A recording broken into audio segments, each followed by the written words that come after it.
Today I'm going to talk about some of the cool things you can do with trademarks, and it's probably some stuff you never thought of before.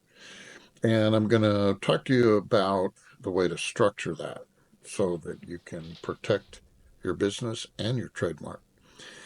My name is Maurice Kempner. I'm an attorney, real estate broker, business consultant, and coach, and welcome to True Legacy Wealth Media.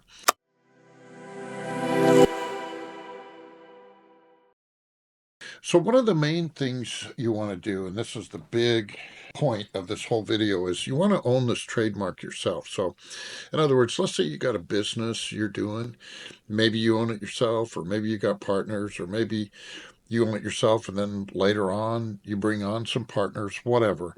This is the business that operates your business. This is the business entity, rather. So it could be an LLC, corporation, whatever it is.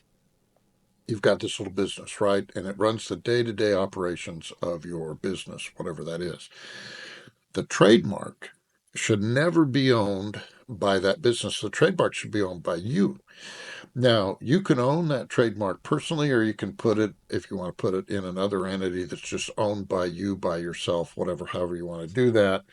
A lot of people say, well, put it in an entity. That protects it even more. Well, yeah, it would protect you maybe a little bit more, but it's kind of, all these entities are kind of expensive. And if you own it and you're just licensing it to somebody else, I don't know, not a liability. That's a discussion you want to have with your attorney or business advisor and see what your circumstances are. But the point is, the business that is your business, that LLC, that corporation, whatever it is, that partnership, that does not own the trademark. That's the key. That's the most important thing in this whole video. That's the takeaway I want you to take away. There's a lot of reasons for this because it's great asset protection. So let's say you have this company and it gets sued. Maybe you have some partners, or maybe something goes wrong, the company gets sued. The creditor can come in and can take the assets of the company because the company is who the contract was with, right? Well, you've got this agreement with the company that they license your trademark. You can structure this licensing agreement however you want to kind of protect you if somebody were to take over, for example, that was not you or your other partners that you have in this business, let's say, so this operating business, if somebody were to sue and take it over, that could nullify the agreement, things like that. So you protect it, right? Then, since you own the business name and you've trademarked it, you can just go start another business and use the same name. No one will even know. And there's nothing anybody can do about it, right? So, this is a way to protect your asset that way, this brand, this name, right?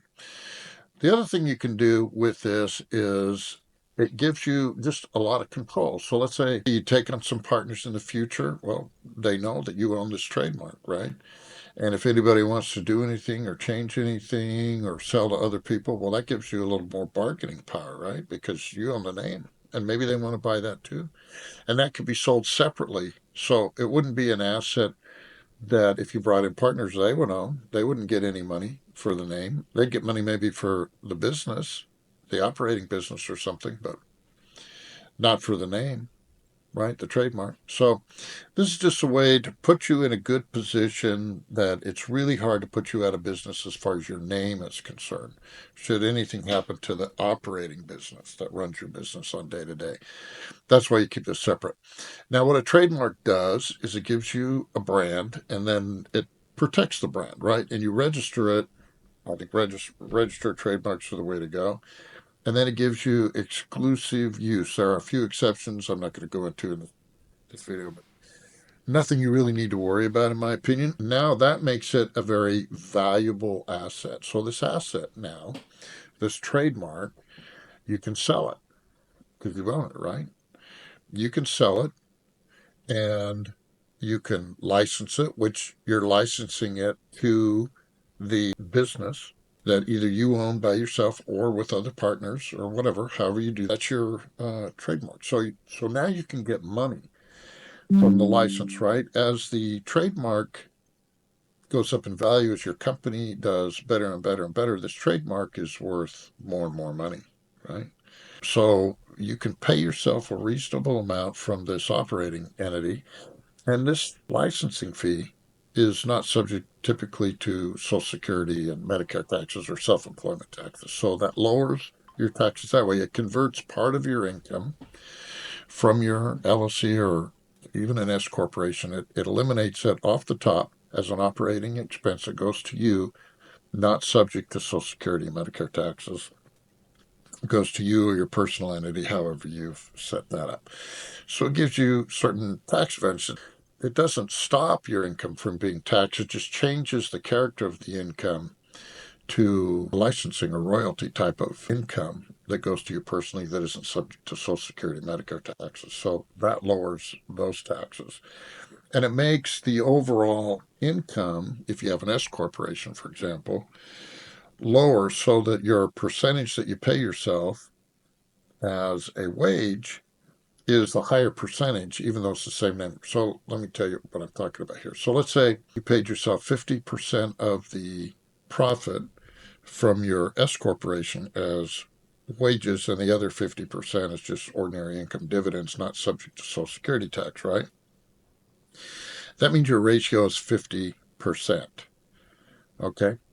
Now, if you paid yourself a licensing fee, okay, and let's say you paid yourself $20,000 in licensing fees to your trademark, that would lower your income to 80,000, and then if you paid yourself 40,000, you'd still be at 50%, right? And the IRS, typically, it's just kind of thought out there, and I think it's correct that if you pay yourself in an S corporation at least 50% of your income as a wage, your audit chances go down quite a bit. That doesn't mean that's the amount you should pay. That's just something to know.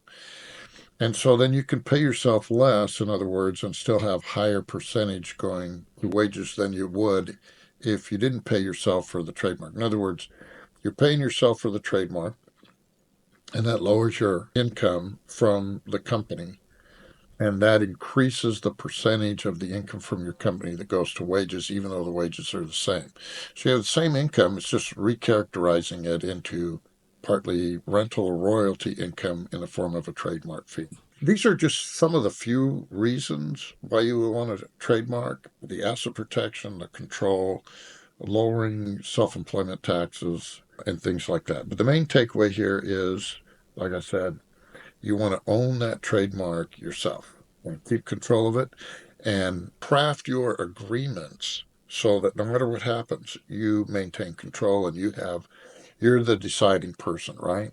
And just talk to a good attorney about that, or put some time into it yourself. If you try to do it yourself, I don't know if I recommend that, but if you've got a going business and your brand is valuable, this is a way to protect it and increase your control considerably and to keep your name out of any lawsuit. Anyway, I hope this helps. And if it does, I hope that you'll like and subscribe. Thanks for watching.